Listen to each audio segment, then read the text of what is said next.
চলিতে গীত হইলে বুঝছেন তো হলো ভালো মানুষ কি তাহলে ভালো আসেন তো সকালে না নিমগুসল করিয়া মাদ্রাসাকে রওনা হয়ে গেছে বুঝছেন আর আমরা তো মানে মেঘ দেওয়া হাঁড়ে বুঝছেন আমরা রাস্তা পুরো অবস্থানে বুঝছেন তারপরে আল্লাহর রহমতে মানে আটি আটি আইলাম মনে তারপরে না কতগুলো জায়গায় না নিয়ে আব্বার ফাইছি বাদে আইসি আমরা মেইন রোডে ওদের সেঞ্জিখান উঠছি উঠা বাদে তারপরে মাদ্রাসা যাচ্ছি মাদ্রাসাতে দাঁড়ি এখন আমরা বিরিয়ানি খাই সবাই মিলিয়ে বুঝছেন বিরিয়ানি খাওয়া আরম্ভ শেষ করলাম তারপরে আমরা যে অনুষ্ঠানে হয়েছি যে দাঁড়ি বেটারি গু দাঁড়ি দোয়া লাগিয়ে দিয়ে এখন দোকানে বুঝছেন তো বেটারি গু দোয়া লাগিয়ে আমরা যে হলাম তো বেটারি গু সবাই মিলিয়ে গাড়ি খানা তুলিয়ে দিলাইছে বুঝছেন তো তোলা বাদে এখন আমরা আমি আর আমার লগর বন্ধু একজন বুঝছেন গেছি মানে বাজার জুড়ি বাজার আমরা বাজার আছে জানি তো বাজারে গেলাম গিয়া বুঝছেন আমরা ফার্ম খাইলাম ফার্ম খাইয়া বুঝছেন তারপরে আমরা সপ্তাহ শেষ হইয়া বাড়িটা রওনা হয়ে গেছি তো যাই আমরা যে মেঘ দেন জানি মেঘের মাঝে বিজি বাড়ি খাইয়া বুঝছেন তো মেঘে বিজিয়া বাড়ি খাই এখন মেঘে একটু সারছে মানে তার ফিনি পড়ে তারপরেও আর মেঘের কারণে আমরা রাস্তা তো পুরাই অবস্থানে দেখা আনছিলাম মানে রাস্তাটা পিছলে হয়ে গেছে এখন তো এনে তো তোরা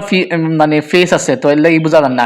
যেন খাসা রাস্তার জানি যে ওরা প্রচুর হয়ে যায় তারপরে জানি বিকালে কি দেওয়া জানি আওয়া বাদে জানি বিকালে আমার চাষা তারা দান লেগেছে বুঝছেন এখন তারা দান তো খুঁটে দেওয়া লাগবো এর লাগে আমি কাপড়টা চেঞ্জ করি একটু ফুরে গেছি কি মানে আসর বাদে একটু ফুরে গেছি